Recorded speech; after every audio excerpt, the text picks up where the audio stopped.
Hello and welcome to this month's safety training. This is your safety instructor, Jonathan Greiner. This month we're going to be covering short service employees, SSEs, job safety analysis, stop work authority, and behavior team-based safety, BBS or TBS. We know that bringing on new people is always a little bit of a challenge. There's additional safety measures we need to take, and this training will help you take those safety measures and make sure you're doing everything you can to keep your team safe. So with that, let's get this safety started.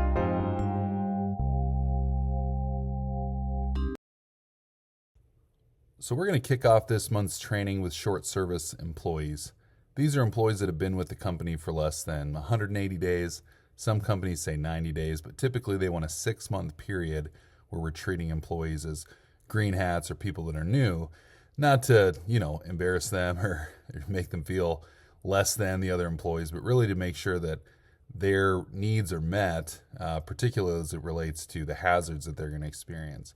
Most injuries that OSHA, Workman's Comp, any real injury tracking, organization has found happens when employees are less than 6 months into a new job. That's because they don't always know what can get them in trouble, what could hurt them, and what hazards exist in the job. So when we have a short service employee program, which your company does, all companies do in the oil and gas industries, they're really designed to help make sure that those guys can have a long lasting career. And so we're going to go through some of those specifics here today. Before we get into the program elements of a short service employee program, I really want to talk about the intent of it. And there's really two sides where companies, employers can fail. One is if we hire someone, don't give them the tools and the equipment they need to be successful and send them to the field without training, without orientation, without really ensuring they know how to do the job correctly. That can really come back to bite a company. A lot of accidents I've been on, that's been a root cause where somebody has been in a situation they really shouldn't have been in, that they were put in because the company needed the job done or they wanted to show good faith to their customers, so they sent someone out on a job that wasn't competent to do that job. And then the other side is maybe that employee has been trained and then chose not to follow up with what he'd been trained on. So, it'll be like a government interview on C-SPAN where the guy's like, I don't recall, and I don't know if that happened. I don't remember that conversation. And we want to get rid of those two possibilities, right? One where someone's ill-equipped to do the job. Second is where they have been equipped but aren't really following through with that with the tools they've been given. So the short service employee, the intent of it is to really have a process from taking a guy or gal from brand new to being successful and having a step-by-step guide to get you there. So that's the importance, or that's really the intent of it. Now the way that's accomplished will be different based on the company you work for, right? If you have a strong supervisory, if you have like 3 supervisors for every employee, that's probably pretty easy to achieve. If you're a company with 1 supervisor for every 30 employees, this can be a little bit more challenging. So I want to give any supervisors out there, company owners that are watching this training or listening to me online, that hey, the way we do this doesn't have to be cookie cutter. We can kind of change this program to fit our needs and the way that we operate as a company to make sure that it really does, it's effective, right? If we just have and this goes for all health and safety programs, if we just have a paper tiger, something that looks really good on the shelf or in the manual, that's completely useless, not just to the company but to the guys that are working there. So with any safety program, and this program included, I want to make sure we're evaluating whether or not it's effective. And so let's talk about the effectiveness of a short service employee program. So some of the elements are, we need to make sure that we have a way to identify them. Usually this is done by a green hat or an orange hat. We want to make sure that we categorize them, meaning there may be a categorization of a complete SSE or like an at-risk employee SSE, which is somebody who has no industry knowledge, right? We literally graduated from college or high school or has been in a different industry entirely, working offshore, on a boat or something, and we're saying, hey, you're now going to work on a workover rig. That guy may know nothing about a rig or oil and gas at all, right? Or somebody who we bring from for example, a competitor, right? We bring a guy in, he's been on the rigs for 20 years. He may not be in the same category as the individual with no experience at all. And so, again, there is some customization possibilities here on how you run the program. Also, safety training, which is a piece of the short service employee program. It's kind of linked in because both things happen simultaneously, but they are two separate things. Job competency, which is usually a separate program, but again linked to the short service employee program. Accountability and mentorship. This is specific to the short service employee program. And again, depending on your supervisor's knowledge, their level of training, the number of supervisors you have, this is going to look different from company to company. And then lastly, metrics and success. How do we document?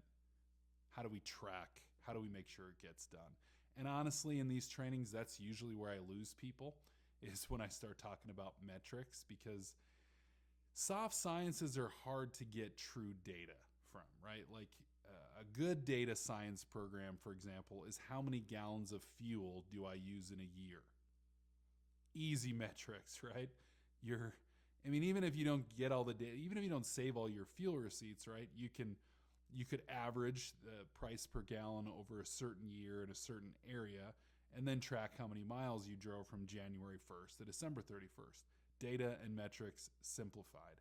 When you're talking about how do I make sure that Billy goes from somebody who doesn't know anything to a guy who's successful and knows everything he needs to know, how do you track that, right? And don't get me wrong, if I had the secret sauce for that, you probably wouldn't be hearing my voice on this training. Maybe you would, maybe I'd just be doing it from my yacht in, San Pedro or something. Who knows? But I probably wouldn't be doing it in Dickinson, North Dakota. I'll put it that way. But regardless, but the metrics portion of this is so important and very difficult. And that's why that customization I talked about earlier is so important. These are the elements of the program, and we're going to cover them one by one. So the program really typically covers, the scope anyway, is all personnel that have come to a company and have started within the last 180 days.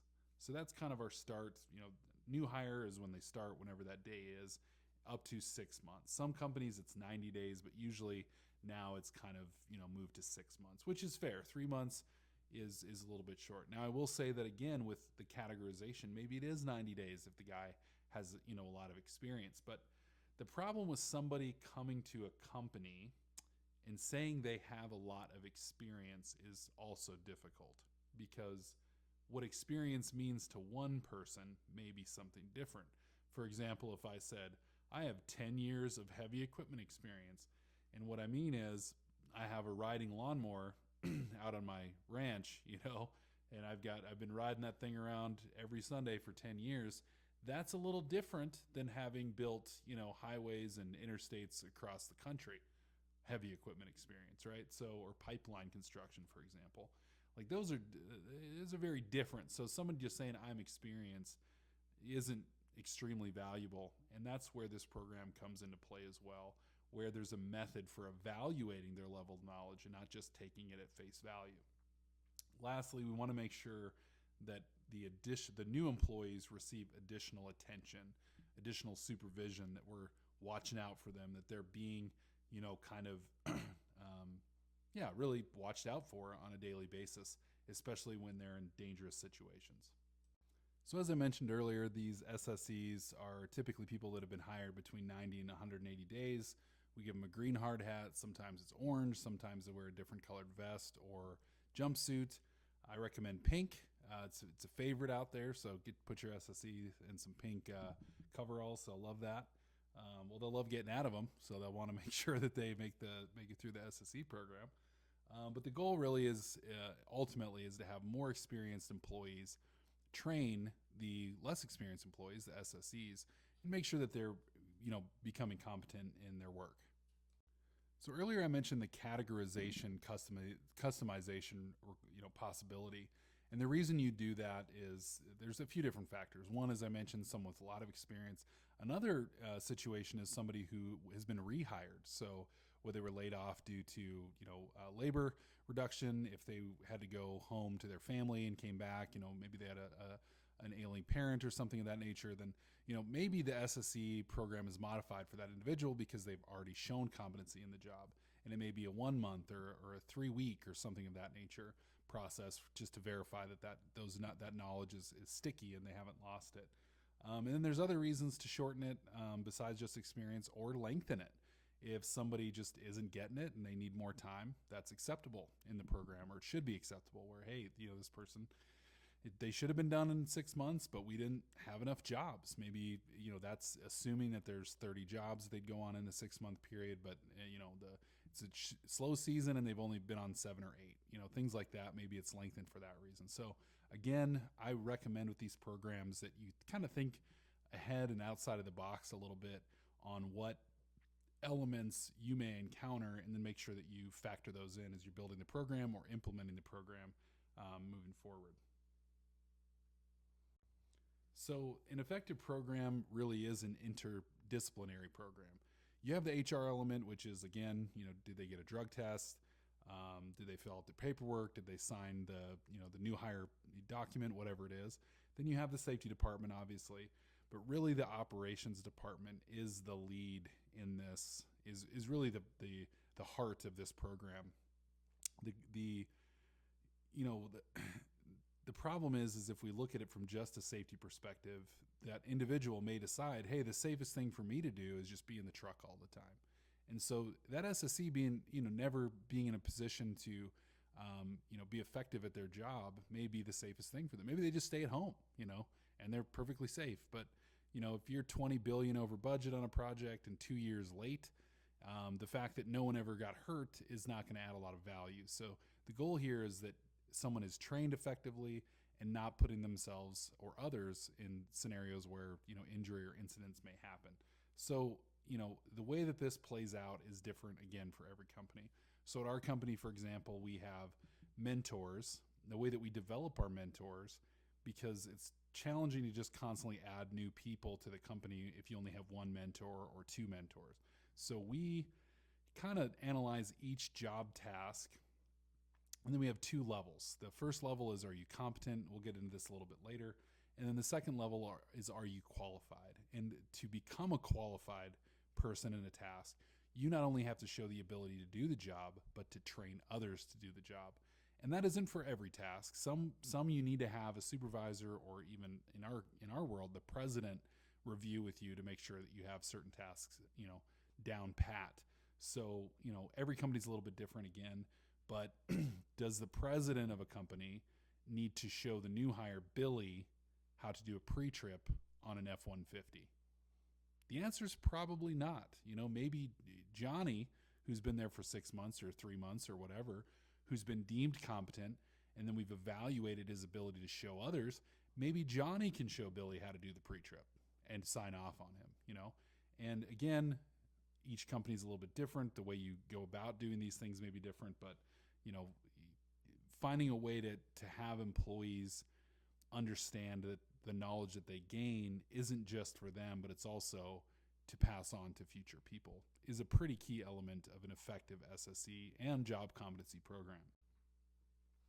So the integration of these, I kind of break this down into 5 different elements for a successful, not just SSE program, but all programs, but it fits well here, so I'm going to discuss it here. I do share this in other trainings. You've probably seen it before, but these are really the 5 elements of any successful health and safety program: procedures, operational excellence initiatives, anything of those natures. So top-down commitments, number 1. The people at the top have to buy in. If they're like, yeah, we don't really need to do this, then nobody throughout the company is going to do it. Secondly is making sure we have clear expectations of the people that we're expecting things from. Again, if I tell Billy that he's doing a bad job, but I don't give him any clarity on what a good job is, then he's going to constantly do a bad job. And that's kind of more on me than it is on him. Then we have to actually, if we have the expectation of what it means to do a good job, then we have to train him on how to do it that way, right? Hey, this is what it means to do a good job. Here's the procedure, but let me show you how to do that to our expectation. That's pretty vital piece of this. Recognition and rewards, also an important element.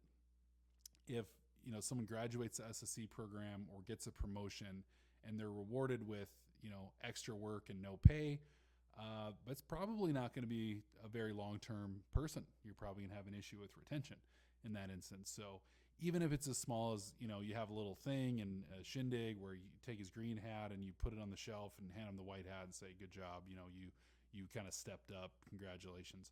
That's a pretty important thing to do.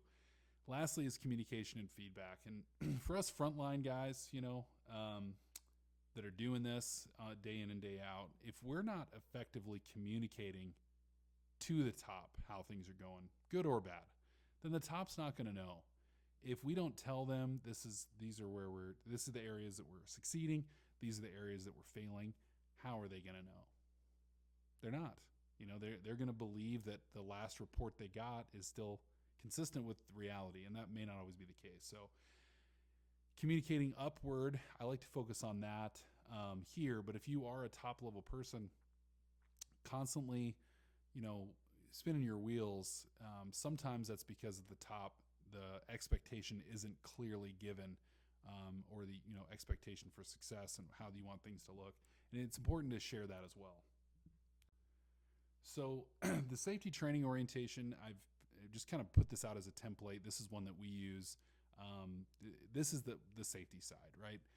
No matter what company you're in or you work for, these are things you have to cover before you're considered orientated, right? So for example, how to report an accident, who to call, who's your first call, obviously after 911, like who do you call within the company and when do you call? Is it right away? Is it within 24 hours? Is it before the end of the shift? All those things need to be clearly trained or shown to that guy. He needs to be trained in them.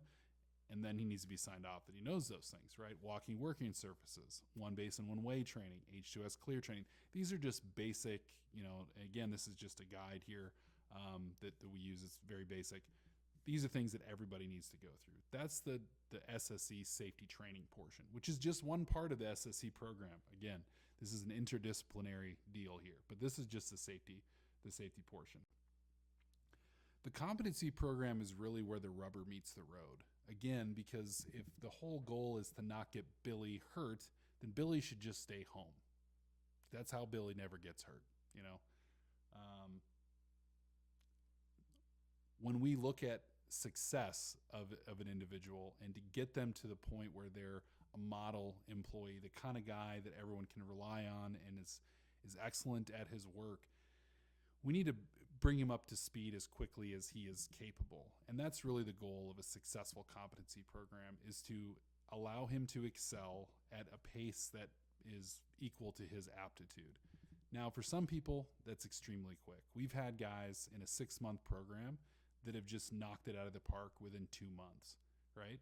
That doesn't mean they're necessarily graduated yet. We have kind of a hardline 6-month process, but they're ready to go so that when that 6 months hits, they may be in a lead position rather than just, completing the SSE stuff. Maybe, and we do this, we start giving them leadership training within that 6-month period so that by the time they're completed with it, they're already kind of a step ahead because they're capable, because of experience, because of aptitude, because of knowledge, etc. They're really good, and we want to make those opportunities real for them. So with that, we essentially need to take every single task at a company that's vital, right, to the operation. For example, we have a confined space element in our company where we do confined space rescue. So we'll take every single element of that job of a confined space rescue technician and we'll break it down. Equipment inspection, effective gas analysis of confined spaces, effective ventilation, equipment preparation, rescue plan creation. These sorts of things, like, I can't just send a guy out there on the job and be like, yeah, figure it out. If that guy falls or goes out in this confined space, you better figure out in the moment how to get him out of there. I'm not setting that individual up for success. So we're not going to go down to the nuts and bolts, right? Like, do you know how to tie your shoes? Let's verify it and sign you off. You can go over the top. I don't recommend that. It should be actual tasks that are relative and important to the job. You break those down, and then they're evaluated on each of those job tasks for capability, first of all, and then again for their ability to train others to do that. So The way we've broken ours down is into core tasks and CAP or additional tasks that they may perform as a part of their job if they're working in a different division, for example. The supervisor or trainer will sign off on their knowledge base that they're competent. And then again, the advanced side is, can they train someone else? That's important. Now that's again a customization that we've done. You don't have to do it. It's not required. I recommend it because then you create more mentors within your company. And then if you have them, it should incorporate your standard operating guidelines or standard operating procedures. It should incorporate those so that you have, a reference of, what they need to do. Now, we have our competency program is about 100 pages for a guy. If he's looking to do 3 or 4 different positions, then you're talking 3 or 4 different 100-page competency programs. But a lot of our core tasks are the same. So really it's about 50 pages per position realistically. So probably no one wants to come work for Basin now, but I tell you what, at Basin Safety, we've seen a lot of value in it. It gives the individuals working for us confidence that they know what they're supposed to know, and there's nothing out there where they're like, I don't know if I'm supposed to do this or if this is right. Again, it gives them that comfort level that they understand what they're supposed to be knowing. So each task should have some sort of deadline, whether it's just a standard 6 months. Is it maybe some things are a year? Maybe some things are within the first month. Like you need to know how to do a pre-trip if you're driving for us within your first month. That's like absolutely necessary. Supervisors should have actively engaged or assigned to personnel's training.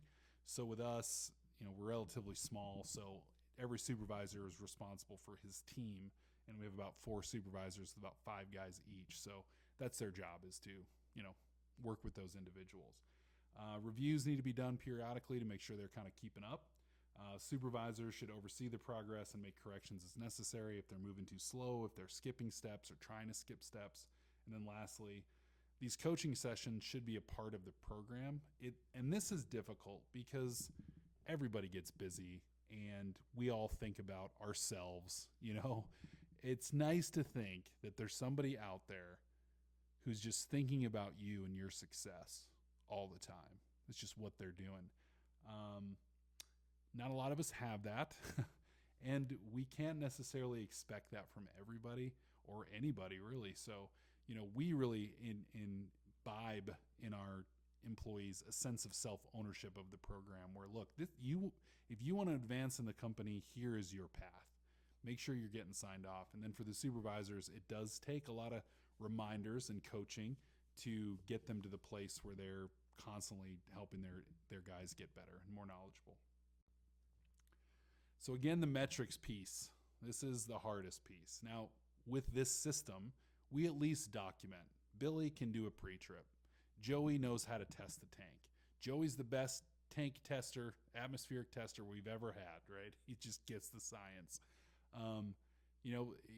Documenting that can be challenging, and then making sure that gets to the right person. So, how do I, then say Joey is better than Billy or vice versa? It's a challenge to truly identify those metrics, but you can't get to data without documentation. No one has the ability to keep all that in their mind and weigh and evaluate without reading things through. It's impossible. The other question is, do they complete paperwork on time? Are they finishing their program on time? That's another, again, data point that we can easily point to. And then lastly, after they've been deemed competent, they've been shown and they've shown us that they know how to do the job correctly in a specific role. Are they consistent in that, or does it waver? Maybe it's good on a Monday, but by Friday, we're skipping steps, right? Or 3 months in, we just see a different level of attentiveness to things, which can happen with guys, right? So those are some ways to get data, but again, it does take a lot of attention on the part of supervisors, so keep that in mind. So with that, I think we're going to move into the job safety analysis side of things. So if you have any questions or you want to see a competency program built out, we have a lot of these built out for a lot of different jobs out there. Again, they're fairly generic, but truck drivers, work over rig people, pipeliners, construction, obviously safety guys. We have a lot of different ones built. So if you want to see them or want help with building one, we're always here to help, and we love to help companies get better. So with that, we're going to move on to our next topic. Our next topic is JSAs, or job safety analyses. So starting off with the purpose of a JSA, the purpose of a JSA, simply put, the intent of it is to make sure you assess anything that can possibly go wrong with a job before doing it. So you're looking at every scenario, how you're going, what your plan is for doing that job, and what could go wrong while doing that job. Now, personally, no one's ever asked me. If I had to say, I would not call this a job safety analysis. I would call it a job failure analysis. The reason for that is we're really looking for failure points. Could someone fall? Could something drop? Could somebody could somebody get their finger caught? Could something swing into somebody? We're looking at what can go wrong, and then ultimately the intent is to solve that or prevent that from happening, solve those problems, mitigate the hazard. So we break the job down into its steps, and this can vary from person to person how granular they get. But then we look at what can go wrong or what hazards exist from a safety perspective, and I like to include operational failures that could happen as well as a part of that. And then we look at control measures and mitigating factors that we put into place to make sure those don't happen. And it is important to note that this is a legal document, not in the sense that if you lose it, you're going to jail, but more in the sense that if something were to happen, it is evaluated from the perspective of, were the risks assessed effectively. And that's where I like to look at it, from a value position. If we're just looking at it from let's throw some safety stuff in there, it can be pretty easy to phone these things in, right? You'll start seeing stuff like snake bite. There could be a snake and it could bite us, right? Yeah, that could happen. UFOs could come down and zap everybody to pieces. I've been watching the news lately, right? These are possibilities, okay? But what is that realistic? What's really possible here from a failure perspective? And let's look at those things. So the process of doing this, again, we're looking at the worker, the task, the tools, and the work environment. We're looking at all those different things, right? So if we have a bunch of new people, for example, on a job site, that lack of knowledge should be assessed as a potential failure point. We have 5 guys out of 6 who are new to doing this job. So then the question is, what do we do differently because of that? Well, a big thing would be expect it to take longer, which is something I think the industry needs to understand is hey, if we have a lot of new people, we can't expect 2020 type efficiencies where we had nothing but experienced people on a rig or on a job or, out on site. We have a lot of new people. So the mitigation for that is to allow the job to take longer so that these guys can, do it safely rather than expecting them to kind of meet a timeline, for example. JSAs are an ongoing process, and they may require updates throughout the day if the job scope changes. Now, this is another area that's difficult to really make black and white, right? So for example, let's say I write in the JSA, I'm going to pick up the blue wrench and I'm going to, or maybe it's 3/4 inch wrench and remove the bolts off this, this BOP or whatever. Okay. Actually, I think it's 1.5 inches, but regardless. So I'm going to remove the bolts from this BOP with the 1.5 inch wrench. And then we get there and it's an old style BOP and it's 1 inch and 3/4, right? Rather than 1.5 inches, or it's 1.5 inches instead of 1 3/4, whatever the case may be. Do I have to then go update the JSA, scratch that out and put in the right size? Do we need to get that granular? And I'm going to leave that up to you. For me, again, this is why I like the concept of job failure analysis, is we're looking at the general failures of what can happen, whether we're using 1 1/4 wrench or 1.5 inch wrench. Unless that change represents a new type of failure that could occur, then maybe we don't change it for something like that. But let's say another hypothetical scenario, we're going to remove this BOP and we're going to bolt the well back up, right? We're going to put everything back together, put the well back online. Okay, but let's say halfway through, or as we're going to do that, we get a call and there's an emergency down the road and we have to go to this new job. change the situation. Does that require an updated JSA? And that's really where, yes, absolutely. We're doing something different than we originally intended to do. Let's look at doing a different JSA. Now, and there's a lot of gray area in there, the scope of work changing, you get into a job and there's things you didn't know and there's new steps that you had to add. Do we have to stop and redo it? Officially, you do. There are ways to kind of capture that in a different way, but yeah, officially you do to do an effective JSA. And again, this is why I think that doesn't happen, is because it means stopping the work to redo the JSA. And a lot of times people don't think about it or aren't willing to do that. And that's just the challenge of JSA. I'm not saying you shouldn't. I'm just saying that it is a realistic challenge that we face in the industry, as many of us know. So what is a hazard? A hazard is a potential for something to cause harm or failure in the job or process, period. It's often associated with a condition or activity that, if left uncontrolled, will cause harm or injury to a person. Identifying hazards and then eliminating or controlling them as early as possible will prevent job failures. I've said this before, if you've taken this training with me, no one's ever said, man, that John Greiner is a hard worker, but he's going to the hospital every other day, right? Like, some safety people have this belief that there's people that are actually against safety. And I don't think there's very many people against safety as a principle, because they're probably not alive anymore.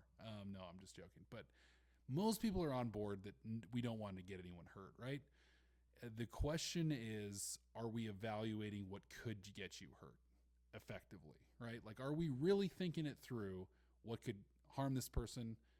And then secondly, what could slow the job down or cause the job to fail, right? If we don't bring the right tools, then the job gets slowed down. That's a failure. And then we may be tempted to use the wrong tool for the job because we didn't bring the right ones. That may seem like a very small thing, but we've all been there where the wrong things, or the right things rather, didn't make it into the truck. And we're out there on location 3 hours away trying to figure it out. That's a problem, right? That's a failure that we've accomplished. Now, it can lead to a safety issue, but it's an operational issue from the get. And that's really what I want everyone to focus on here. As you're doing your JSAs, and then I'll leave this horse alone, I won't keep kicking it. As you're doing the JSA, use every fiber of your rational mind to look at this as a value add document to the job, not just a piece of paper you have to fill out to go to work, right? How can we use this to make us better at our job? Anyway, so I'm going to move on from that. But all right, here are a few ways to identify workplace hazards, just kind of in general. First question you want to, and this is all questions based, what can go wrong? What can fail? And what is the worst possible case scenario? Start there. Now, again, aliens coming down and shooting at everybody, that's probably the worst case scenario in many cases. Worst I can think of. But is that realistic? So you want to think of something that's realistically, possible as a worst case scenario. What are the consequences of that failure? How could that failure happen? Are there any other contributing factors that would cause that failure? For example, if I'm moving some drywall out of my truck, right? It's heavy. I have to get in the back of the pickup to offload it. Well, I could fall out of the pickup truck. Is there wind? Would that blow the drywall if I'm carrying it a certain way, or if I'm trying to carry it by myself, and cause me to fall out of the truck or cause the drywall to break? And with the price of drywall these days, a sheet of drywall break-in is a major failure, and then how likely is that to occur, right? So for example, the case of unloading drywall. Now, I may be tempted to do that myself because I've done it in the past, right? But I may look at this and say, it's a really windy day. I can't lift this out flat. I need a tool to help me do this, or I need another person. Otherwise, I'm going to have to lift this up vertically, and then the wind's going to catch me, and it's going to be very challenging, or again, break the drywall. So it could potentially cause injury. But again, from the failure side, I know I said I was done, but apparently I'm not. From the failure side, the drywall breaking or getting damaged in the process is also something I need to evaluate, not just, am I going to get hurt? Although those two things may come together. There's a simple system for this. There's two questions you need to ask. There's a lot of questions. This should be called the question presentation because it's about asking the right questions. First question you need to ask is, what's the likelihood? 40 mile per hour wind, offloading drywall for my pickup, doing it alone. What's the likelihood something's going to go wrong? And we've all done stuff like that. It's very high, right? Very high. So we have a high likelihood. Now, how serious is it going to be? Well, if I stay on the ground and don't get in the back of the pickup, that may take it from a high seriousness or medium seriousness to a low seriousness. Because now the severity is just that the drywall gets damaged, right? Now, again, but with the cost, you may put that up in the serious side. So what do we do? Okay, do I back it into the garage first, right? Do I get those suction cup tools? What can I do differently so that this doesn't happen? So, first we look at the likelihood. Second, we look at the severity. Those are two important things to do. So the task prioritization with this really has to do with, risk-based tasks or things that can fail that would cause the job to be suspended or someone to be injured, etc.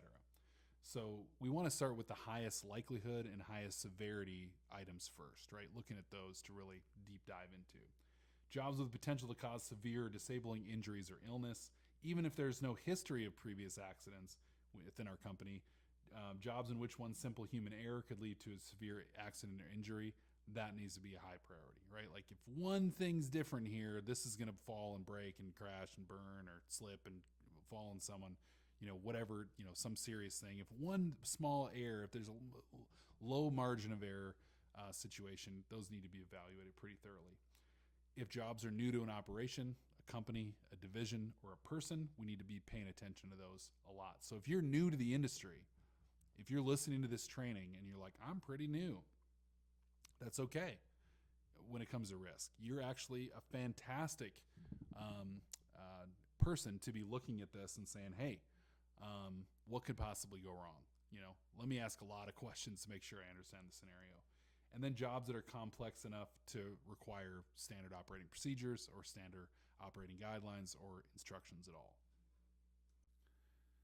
So a couple slides ago, we talked about two basic questions to ask. One is, how likely is an event to happen? And if it were to happen, how serious would that event be? What's the severity of that event?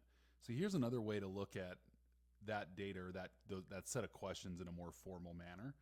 They call this really the risk matrix, the 5x5. It has different names, but essentially it's the likelihood and severity broken down into different levels. And for example, in this scenario, if we have a very likely possibility of a severe event occurring, that puts us in the high category or the upper right. And conversely, if we have a negligible likelihood or negligible severity in a very unlikely scenario, then that would be in the very low category. So this is one way to look at it. This is typically more formal.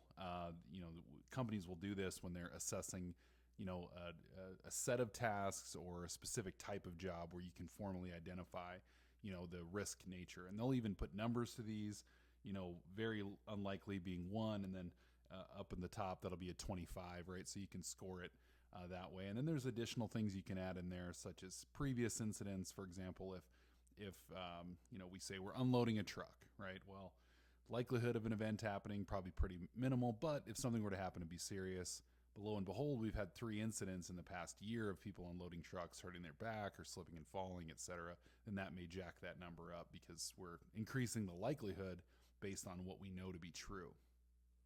So the goal there is, if we identify, let's say, unloading a truck as a potentially risky, activity, what we would do is we determine, okay, did they have enough people to unload the truck? Is that why a back was hurt? Because somebody was trying to lift more than they should?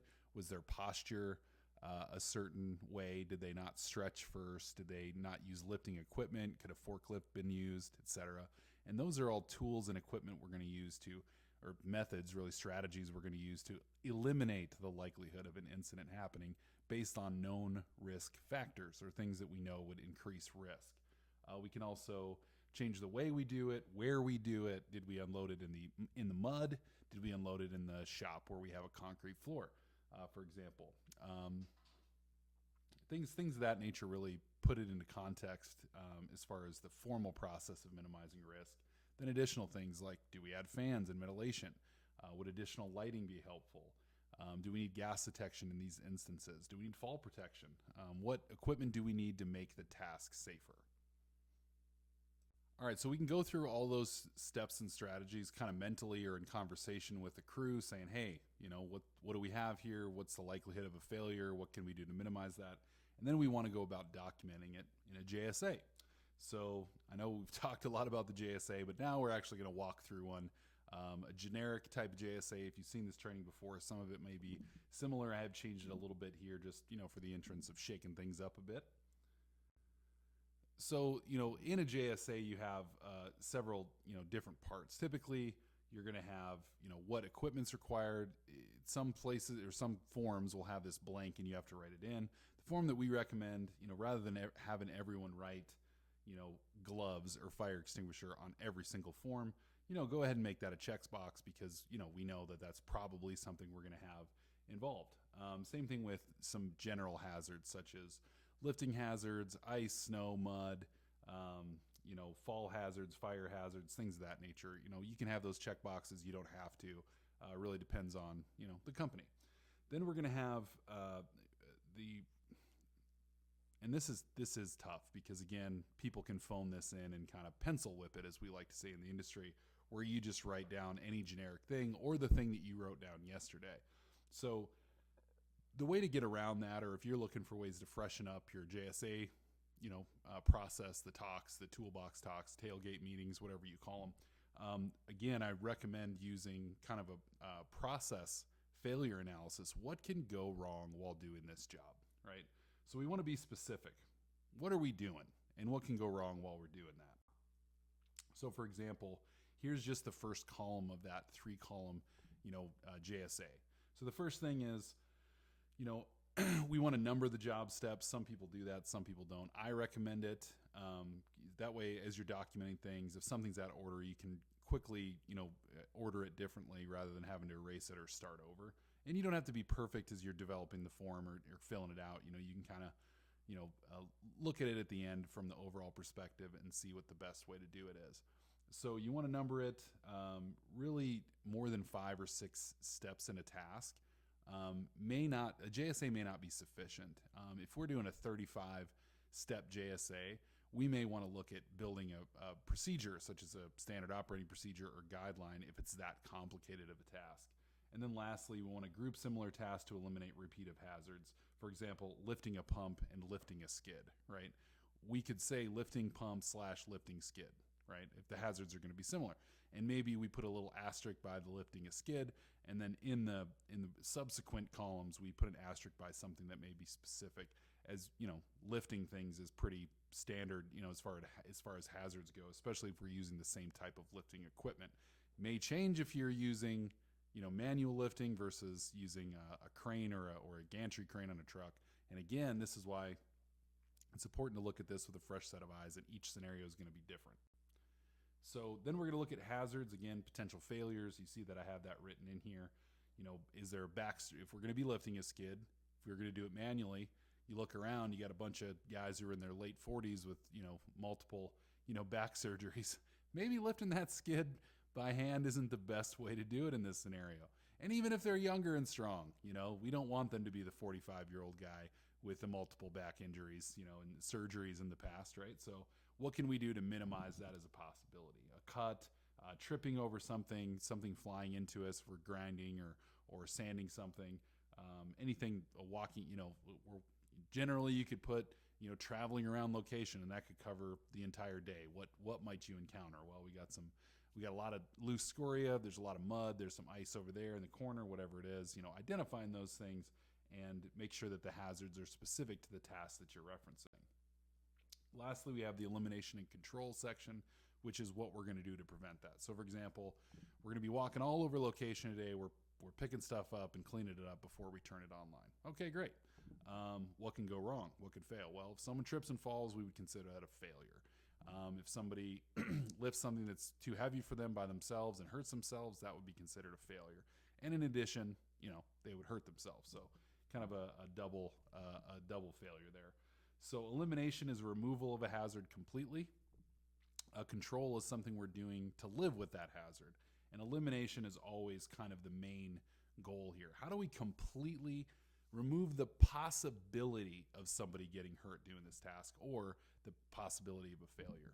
For example, and I love this example, I used to show a photo in here of a guy, climbing two ladders. It looks like he's climbing two ladders. He's straddling them. He's 20 feet in the air, straddling two ladders, carrying something. And the question I always ask is, how do we eliminate the hazard? These two ladders being 20 feet in the air, and the answer usually comes up. You need an aerial lift. You need a man lift of some sort so that the guy doesn't have to climb two ladders to have stability while he's installing this piece of fascia in the case of the photo. And that's the reality. Like, getting an aerial lift completely eliminates the hazards or the potential for a fall, and that's really the goal, versus saying, oh, just make sure the ladders are really secure on the ground, And sometimes the ladder's the only option, right? So it's not a perfect science. But and remember, PPE is not a control. A lot of times I'll see that over here. What do you do to make sure you don't, hurt yourself? Wear gloves. Well, that's not a control. That's a protective measure. A control is, make sure that there's nothing to cut you that you're, working with. So I put this in here as an optional thing that we've done on the backside of our JSAs as a daily debrief or review portion. So what I recommend doing, adding 5 minutes to your day. And I know a safety guy doesn't love anything more than adding time to people's day and more paperwork, right? So I've definitely got some pushback on this in my career. I probably will continue to get pushback. But let me tell you, when we have implemented this small feature, this checkbox, nearly all checkbox and numbering system of a review, we've seen drastic improvements in results. So step number one, as you're doing your review, you want to talk about anything that changed from the plan at the beginning of the day. As I mentioned earlier, sometimes it can be challenging to stop and redirect every time something changes in the work scope, right? So that may be something that we address here for tomorrow. So at the end of the day today, we said, hey, we're going to unload the truck. Then we're going to move the skid steer over to this area, and we're going to clean up all this rock, right? Well, we get there, and there's no safe place to unload the truck on location. Or we believe, after we did the JSA, we realized that it's all unlevel and muddy, and for whatever reason, it's just not safe to do it. So we have to take it to the lease road to unload it. Well, are we going to redo the JSA for that? Maybe. Maybe you would. Maybe you wouldn't. Let's say you wouldn't, right? That could be something here that we address. We adapted by finding dry ground. Well, that's a positive thing, right? You adapted to risks you didn't know existed. You didn't have a crystal ball at the beginning of the day, so you adapted and changed that. Now, tomorrow when you come, before you even do the JSA, somebody should probably do a quick walk around and say, hey, we still can't unload this thing before we drive all over the location trying to find a non-soft spot, wasting 20 minutes. Let's just start by unloading it on the lease road where it's dry and compact, right? That would be an example of a lesson learned from that debrief the day before. And then you should get some credit for that, right? So, and we'll talk about this a little bit in the behavior-based safety portion a little bit more in depth, but that data you're collecting about improvements that you made throughout the day or decisions that you adapted to throughout the day can be used to inform your behavior-based safety program. And the biggest complaint, I'll say it here so I don't say it again, the biggest complaint I hear about the behavior-based safety programs is that they're hard. It's hard to get people to stop and write stuff down, when it comes to behavior-based safety, right? Like, hey, I want you to stop what you're doing, go find this piece of paper and fill it out when you see something, right? Now, there's times to do that where that's absolutely necessary. And there's other times where maybe spending a couple minutes at the end of the day and capturing all that from everyone as a team adds a little bit more value than just having each individual person do it. Just saying. But I'll go into it more in depth, and again, I don't have to repeat that again.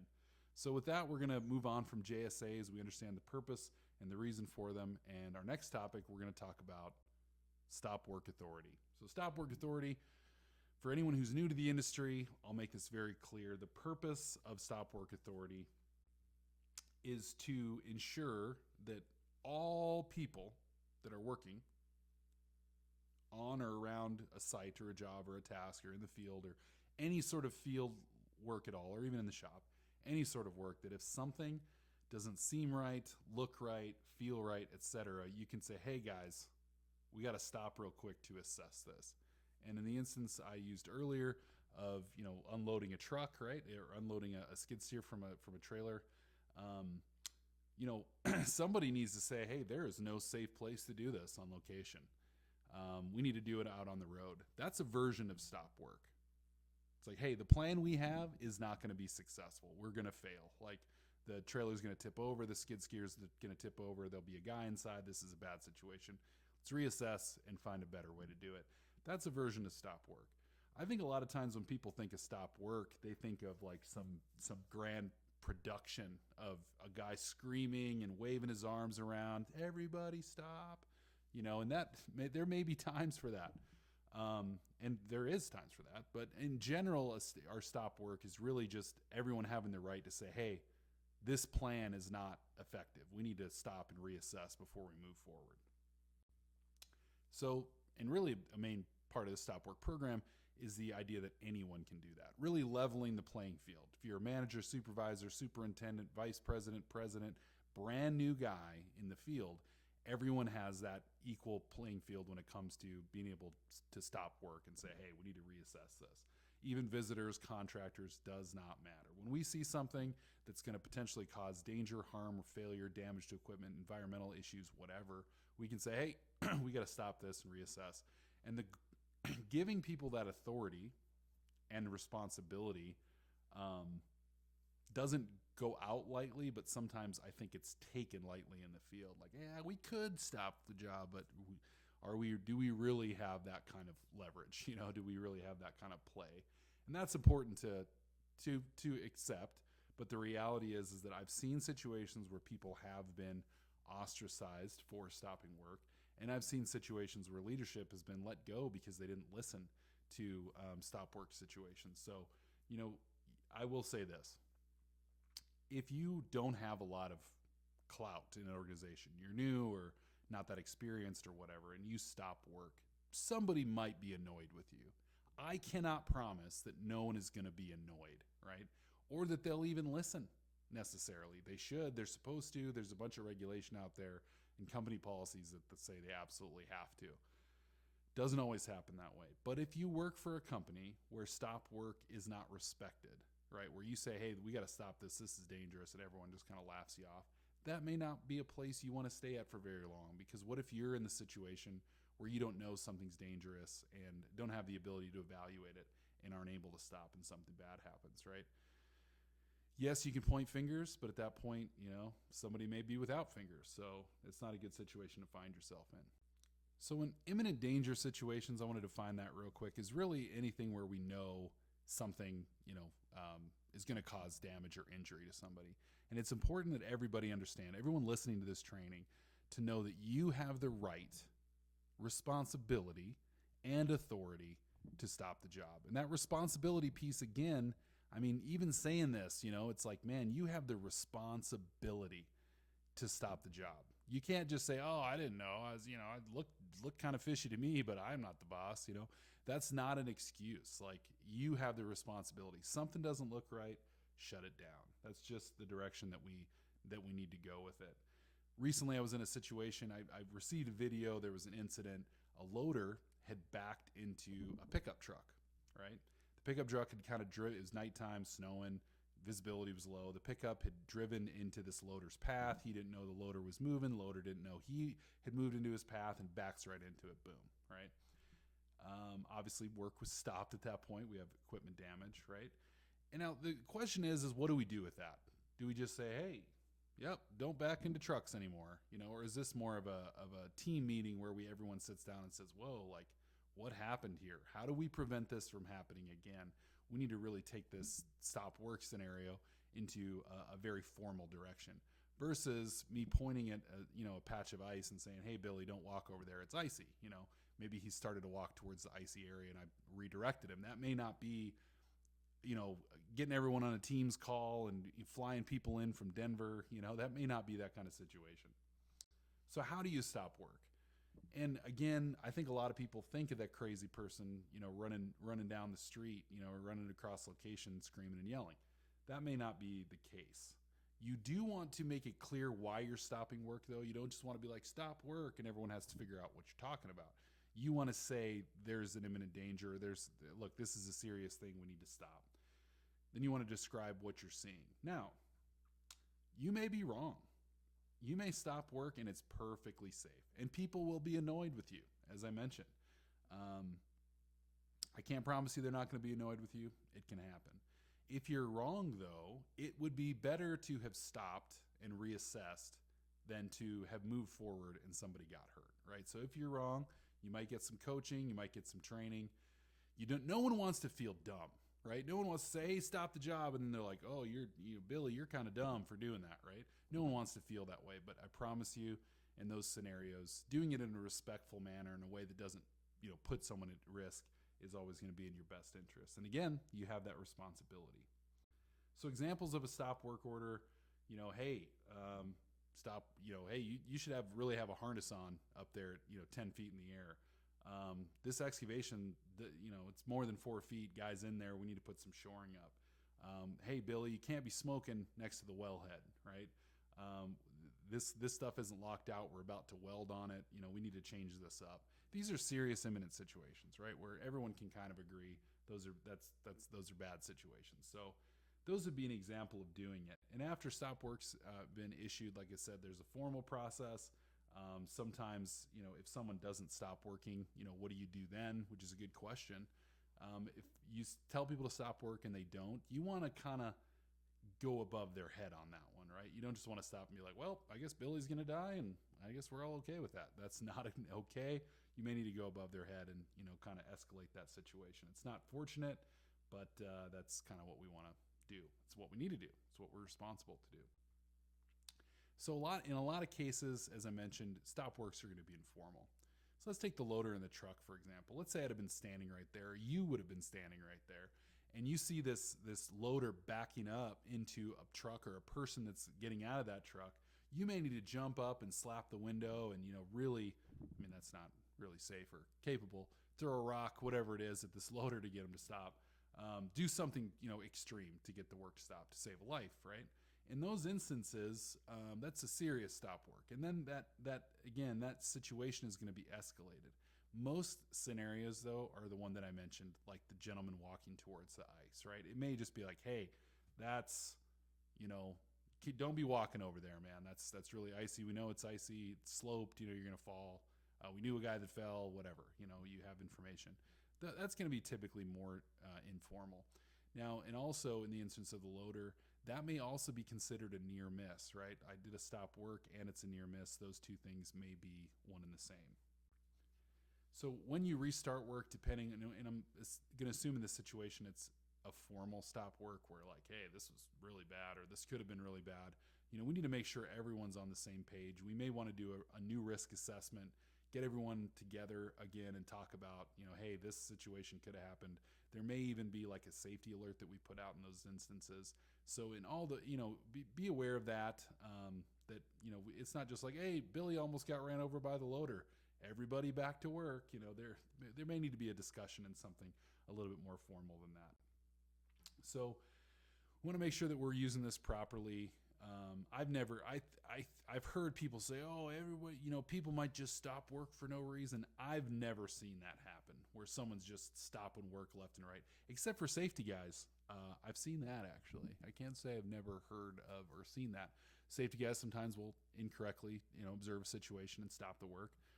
Doesn't look good for us, but still, again, it's a better scenario than someone potentially getting hurt. There can be, should not be, and will not be retribution for stop work situations. If you ever get in trouble for stopping work, get a hold of me and I will help you in that scenario, right? I will say this, that people have said they've gotten in trouble for stopping work and really they got in trouble for like being high on the job, but they try to say it was, or drunk on the job. Oh yeah, that's because I used stop work 2 months ago. No, Billy, you had a BAC of 0.42. That's why you got let go. So yes, can it be abused? Certainly, but if this ever happens and you need some help, some direction, guidance, advice, feel free to email me, give me a shout, find us at Basin Safety, ask for me, I will help you. All right, lastly here, and I'm going to keep this one relatively short, we have behavior-based safety. So the purpose of behavior-based safety is to identify desirable work behaviors that could potentially lead to an incident or an accident. So we want to make sure that those types of behaviors are understood, seen, and then discussed to make sure that they don't persist.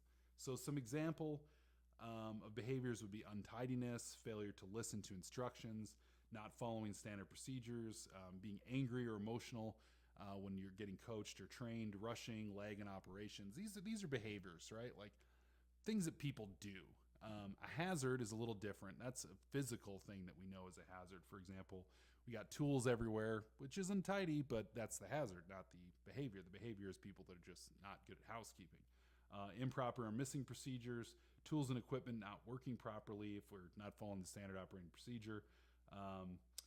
Poor work layout, plan, design, missing safety equipment, all these are hazards, not necessarily behaviors. A behavior led to that hazard, though, 9 times out of 10. So that's something to keep in mind. So this process really helps employers understand and employees understand how actions, decisions, performance, etc., impact the safety culture and the potential for people getting hurt. As I mentioned, how do you collect this data? That's a different story, but the JSA review process I discussed a few slides back is one easy way to do that, because then you're actually tying it to the job and not just some random report that you're sending. So there are three measurable parts to this. There's the worker, the environment that the worker's in, and the worker's behavior. All three of these things come together. So the person, when we're looking at them, we're looking at their physical capabilities, their experience, their training, their ability to follow instructions and receive coaching, as well as their willingness to adapt to changing roles with tasks, and just general things like, again, tidiness, tardiness, listening, just the basics, right? The environment is really the area that we're working in. So things that aren't things that are out of whack or not working properly, equipment that is failing, job work tasks that really aren't designed or planned well, and then even the workplace culture would fall into the environment. And then just general things like, ice on the ground, right? Workers' behavior is defined as the way in which one acts or conducts themselves towards others, the way in which a person acts or responds to different stimuli, and that element can be overlooked on the job sometimes.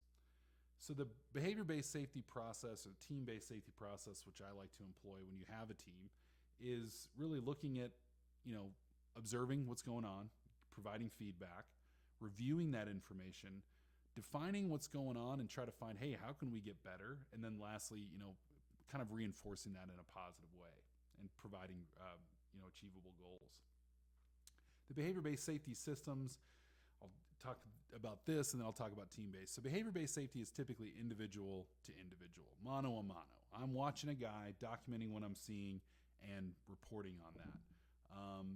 Improvement strategies are then created later by other people who weren't there, who didn't observe that work based on the report that they got, and then changes to the way that we plan work or we do work is created. My challenge to that is it's individual, right? It's my interpretation. Because I can have a clipboard out there following Billy around. First of all, he's probably not going to work normal if a guy's following around with a clipboard. Just full stop right away. Secondly, I'm going to write stuff down. He doesn't know what I'm writing down. And I could just be making stuff up or interpreting. Maybe I don't like Billy. Maybe Billy, looked at me sideways last week or whatever. And I'm like, Billy has a bad attitude, right? Like, it's pretty subjective and not always extremely helpful to the management team that are going to be reviewing the data. And they'll complain about that as well. Like, hey, this isn't very useful. So I'm like, all right, how do we improve the usefulness of that data? Well, part of that is how we get the data, and 2 is how we document it. So that's where I like the team-based safety approach, where we're all talking about it. Everyone does this. We're observant. We're looking around during the day and seeing what's going on, seeing what could have been done better. Hey, Johnny was yelling at everybody all day. That didn't help us, right? Let's talk about that. Document it. Johnny, you need to calm down. At the end of the day, everybody coming together. And if everyone collectively says, Johnny, stop yelling at everybody, maybe Johnny stops yelling at everybody, right? We have instant reflection and acceptance of a problem, and then hopefully an instant fix to that. Maybe Johnny doesn't care and he just keeps doing it. Maybe Johnny's not a good fit for that crew. Maybe he needs to be on a crew where everyone yells at each other all the time and everyone's very comfortable with it. Observations are recorded on the end of the shift based on the JSA. Like, hey, while we were doing this job, Johnny was especially yelling. Like, what happened? No one was listening. Okay, why wasn't anyone listening? Well, they had their headphones in, whatever. Then you document those things and hopefully document a way to improve those things. Specific tasks and behaviors are addressed and discussed, and then changes should be reflected on the following job or day's job safety analysis, where it's instantly addressed and fixed. So here's an example. Talked about unloading a skid steer earlier, kind of going that more in depth. Here's an example of a JSA, again, a little bit more in depth. So what these guys are doing, they're going to be leveling rock and staging old piping. It's a roustabout crew in this instance. So they're going to unload the skid steer first. Then they're going to move the trailer in front of the tank battery. Then they're going to complete the equipment inspection before they operate the equipment. Then they're going to operate the equipment and move excess rock to a pile on the west side of location. Then they're going to stack old pipes and equipment near the edge of location, and then load skid steer back on trailer and secure properly. That's their day, right? We got 6 tasks, pretty straightforward. But personnel, issues with unloading the skid steer, we have those. People are in the way. It's a pretty common line of fire. Everyone needs to stay out of the way of the equipment while it's operating.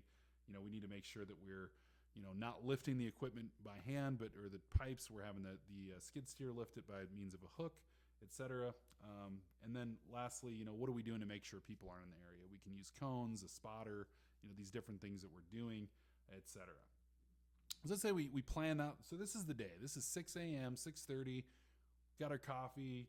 We're talking this through. We write down this plan, right? Then we go through the day. We do the job. End of the day, successful. We got it all done. Now we're going to spend 5 minutes. Should be less time than the JSA, potentially significantly less time, because we're not thinking through every possible scenario. We're just talking about what actually happened. We have a ton of data to use because we were there. So then we're going to say, hey, section number 1. We don't need to rewrite the plan. This is just adaptations, for example. So section number 1, we had an adaptation.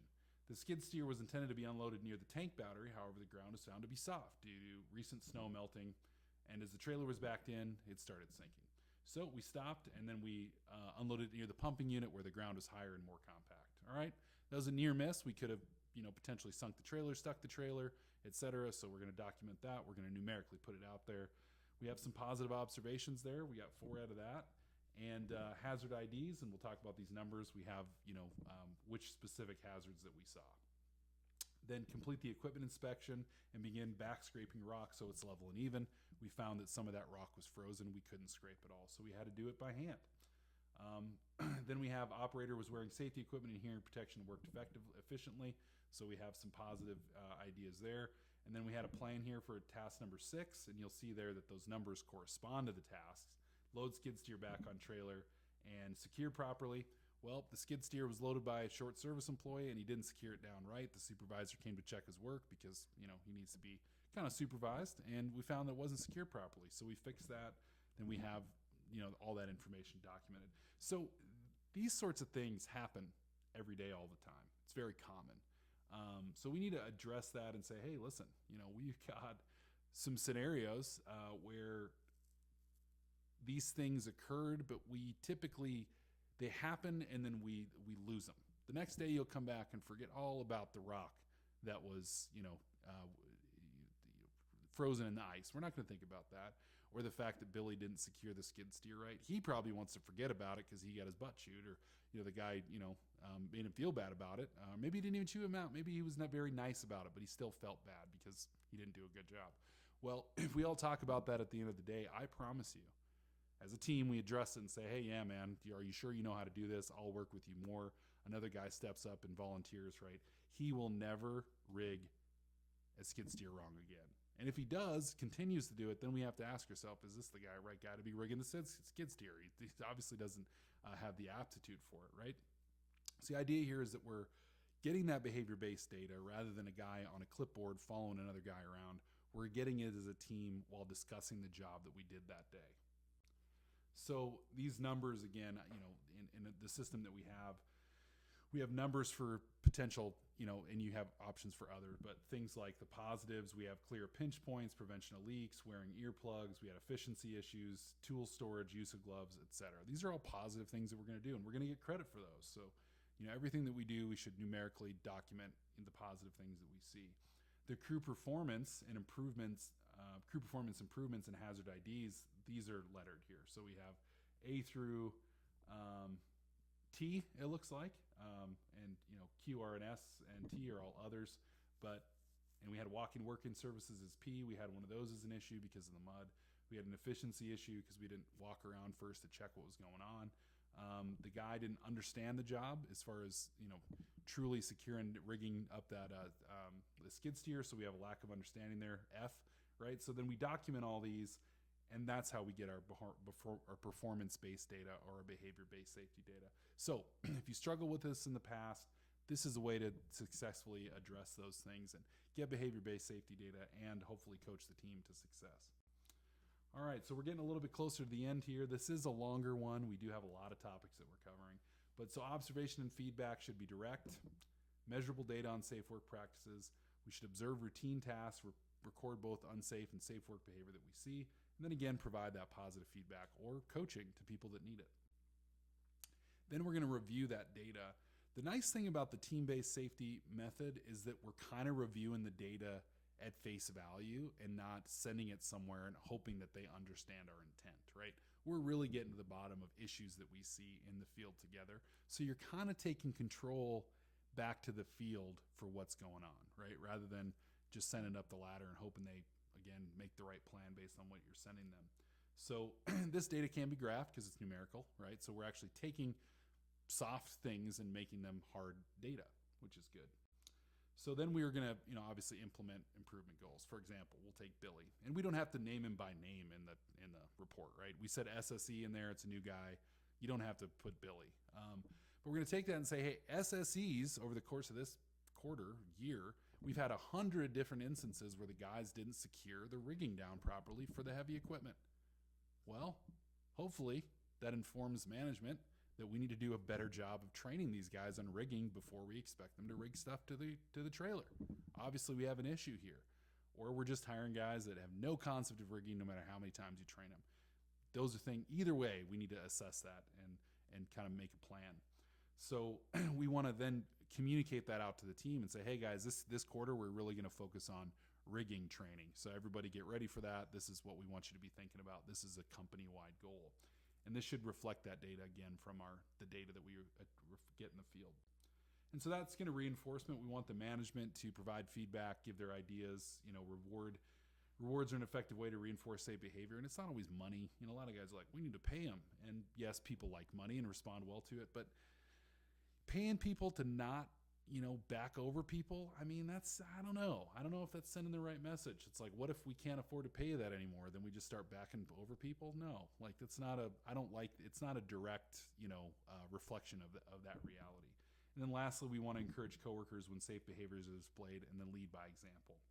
So the goal here is that implementing these different elements will create a workforce that's more efficient, productive, bring positive morale, profitability, and a safer workplace driven by data. If I, as a safety guy, come to your crew and say, hey guys, everybody be safe today, that's great. But no one was sitting around thinking, how can I be dangerous? And then when John, the safety guy, comes up and says, be safe, everyone's like, oh man, yeah, that's right. I was totally gonna do some dangerous stuff, but now I'm gonna be safe. No one is thinking that way. But if I come to the crew and I say, hey guys, listen, we've had 3 slips and falls of guys not wearing ice cleats on the ice. We've had a couple guys cut themselves on that tool right there. We've had some equipment that's not been rigged down properly. One piece of equipment almost fell off into the ditch. And we've got 3 trailers stuck in the mud when we're trying to offload equipment. We need to look at those specific things today to be safer. That's informing actual, giving actual data to help people be safe rather than just using the cliche catchphrase, everybody be safe, right? Well, that wraps up our training for the month. Really appreciate everybody tuning in. Go ahead and complete the quiz there. If you have any questions, suggestions, ideas, I do read those. I appreciate the person from our Rocky Mountain company that sent a review in last month. I read that over. I really appreciate you doing that. So yeah, our next month we're going to be covering a new set of topics, be a little bit shorter. So again, thank you all, and everybody be safe. No, I'm just joking. Let's keep this safety going.